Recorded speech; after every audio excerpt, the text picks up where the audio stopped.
Je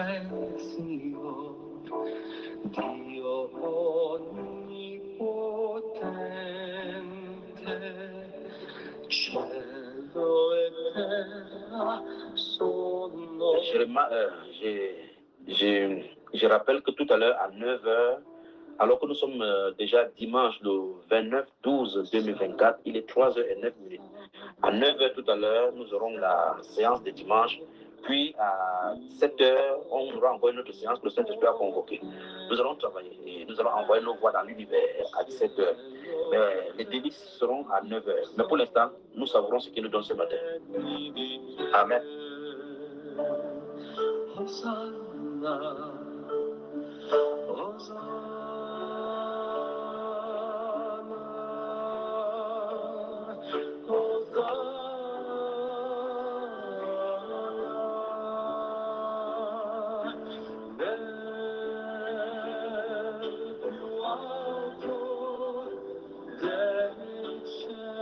Très bien. J'imagine donc que si quelqu'un a un enfant qui est connecté, c'est le moment de dire à l'enfant d'aller dormir maintenant parce qu'il a amorcé la deuxième phase qui est délicate pour les oreilles des plus jeunes. Et donc, si ce n'est pas le cas, je serai obligé de parler de manière avec le langage caché. Et quand il parle de langage caché, sachez que je parle des relations, de connaître. C'est ça dont je dois aborder maintenant. Et par conséquent, il faut que certaines vérités soient dites maintenant selon les Écritures. On y va? Amen. Santo, Santo, sei il Signore, Dio onnipotente, cielo e terra sono. Merci Saint-Esprit de Dieu. Alors, mon frère Georges. Oui, mon frère. Depuis, nous avons commencé à lire dans le livre d'Éphésiens chapitre 5. N'est-ce pas? Oui, mon frère. Nous avons lu dans Éphésiens chapitre 5 à partir du verset 22. C'est ça, non? Tout à fait, c'est ça. Le point essentiel, c'est qu'on parlait des couples. On parlait des couples, c'est-à-dire l'homme et la femme, et puis Christ le Seigneur et l'épouse son épouse. N'est-ce pas? C'est bien cela. Très bien. Maintenant, je veux qu'on parle doucement, on va doucement maintenant pour toucher un autre. Regarde le 1 Corinthiens 7, maintenant on va y revenir. Je te pose la question simple. Quel est le paroxysme de la relation entre l'amour de l'homme et la femme? Le paroxysme, c'est à quel moment? C'est au moment où il rentre dans l'intimité. Très bien, très bien. Tu es un vrai homme. Il rentre dans, le mot c'est? Dans l'intimité. Très bien. Maintenant, allons de l'autre côté avec le Seigneur. Quel est le moment de paroxysme entre les deux? C'est aussi dans l'intimité. Très bien. Et le but de ces jeunes-ci, c'est principalement, n'est-ce pas pour régler le problème d'intimité? Exactement. Vous remarquez donc que tous, sans exception, ceux qui sont, on se soumet à ces jeunes-ci parce qu'on a des problèmes avec notre époux. On ne le satisfait pas véritablement dans l'intimité. C'est pas ça, frère? Exact. Et nous sommes en train de faire tout et tout pour que l'intimité soit réglée. Tu comprends maintenant ce qu'on vient de dire? Oui, mon frère. 1 Corinthiens chapitre 5, allons-y là-bas.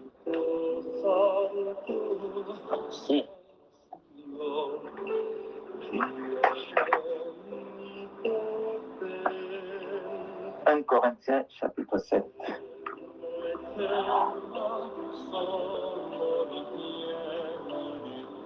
On y va? Je suis mon frère. Verset 5, allons-y. Chapitre 5, verset 5. Ne vous privez point l'un de l'autre. Stoppons là-bas d'abord et commentons. Est-ce qu'il y a un moment dans notre relation avec le Seigneur où on doit se priver, on doit se séparer? Non. Alors je pose la question aux hommes. C'est aux hommes cette fois-ci. Pourquoi vous privez vos femmes dans l'intimité et vous les empêchez de vivre l'intimité alors que vous allez chercher l'intimité avec le Seigneur de ce côté? Donc il faut que le problème de l'intimité soit réglé entre les hommes et la femme, aussi vrai qu'on a de vouloir régler l'intimité entre nous et le Seigneur. N'est-ce pas? Amen, tout à fait. La seule façon que cette chose ne se passe pas, le verset dit quoi? Il dit, si ce n'est d'un commun accord pour un temps, Stop. afin de vaquer Attends, pour un temps. Ça veut dire que même si vous êtes dans un commun accord, ça doit être limité dans le temps. On est d'accord? Amen. Et pour le cas de l'homme, parce qu'il s'agit de l'homme et de la femme ici, pour le cas de l'homme et de la femme, on dit que la seule façon qu'ils doivent se priver de l'un et de l'autre, c'est à quel moment? C'est au moment de vaquer à la prière. Après la prière, quand ils finissent la prière, ils font quoi? Ils retournent dans l'intimité. S'ils ne retournent pas, qu'est-ce qui va se passer? De peur que Satan ne les tente. Oui, à cause par l'incontinence. Très bien. Alors, dis à tes propres mots maintenant, à tes frères qui doivent assurer la mission qui leur a été confiée dans le foyer. Allons-y, dis-le.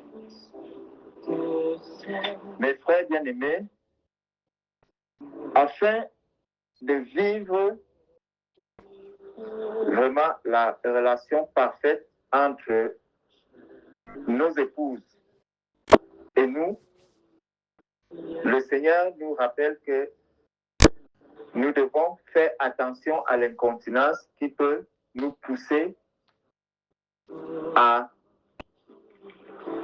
tomber dans la tentation. Donc, ce que nous avons à faire, c'est de satisfaire nos épouses dans l'intimité. Très bien, très bien. On va parler. Le mot, c'est satisfaire. Écoutez-moi très attentivement. Si votre femme n'est pas satisfaite, vous deviez chercher des voies et des moyens. Elle doit être satisfaite. Aussi vrai que le Seigneur ne sommeille ni ne dort, jusqu'à ce qu'on soit satisfait dans l'intimité, aussi vrai vous devez travailler jusqu'à ce qu'elle soit satisfaite. Vous comprenez cela? Amen. Amen. Alors dis à tes frères que vous devez être performants.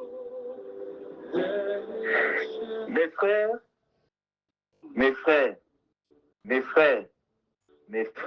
nous devons être performants. Et c'est une obligation parce que en étant performant, c'est une prophétie que tu en es d'annoncer. Parce qu'en étant performant, c'est une prophétie que nous sommes en train d'annoncer. Et cette performance, cette prophétie-là, c'est...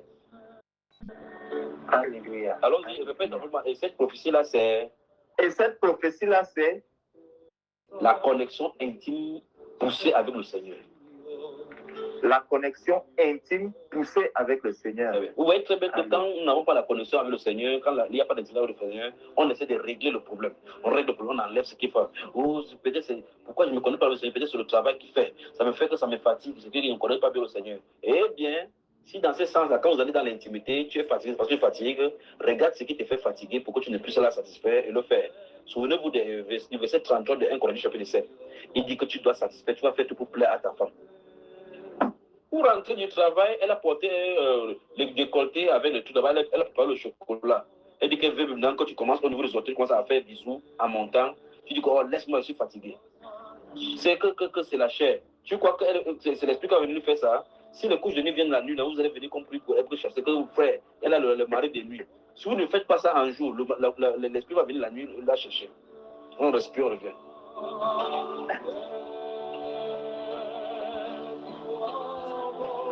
Et après lui viendra donc le prophète Gaël pour faire le résumé de ce que nous avons vu ce soir, en y donnant ce sentiment et ce que le Seigneur mettra à cœur d'ajouter.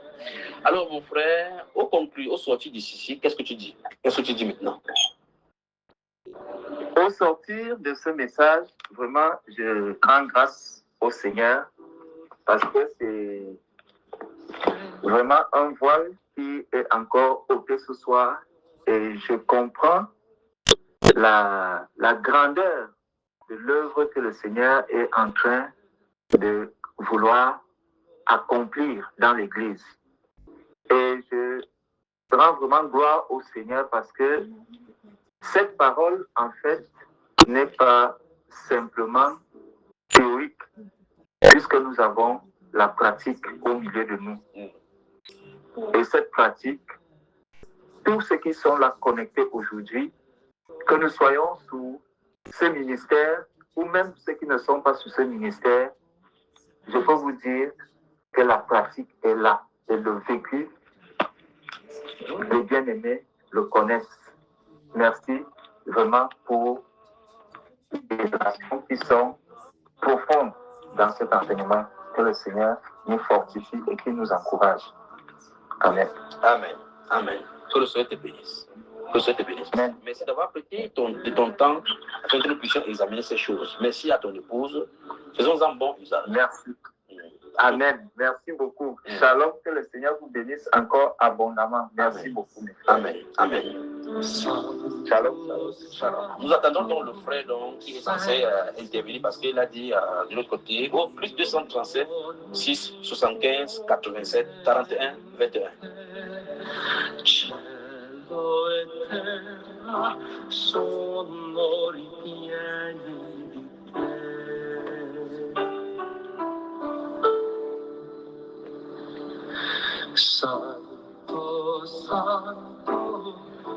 Nous allons faire par la grâce du Seigneur un enseignement ici, une soirée pour parler uniquement des foyers. Nous allons parler de cas précis des foyers à handicap avec un mari ou un couple, l'un est croyant, l'autre non croyant.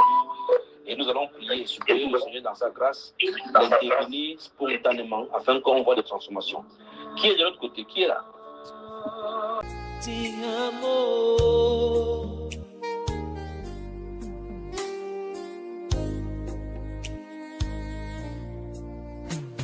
Seigneur, dis un mot dans ma vie. Seigneur, dis un mot dans ma vie. Seigneur, dis un mot dans ma vie.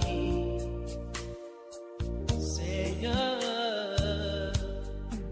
dis un mot dans ma vie. Yahweh.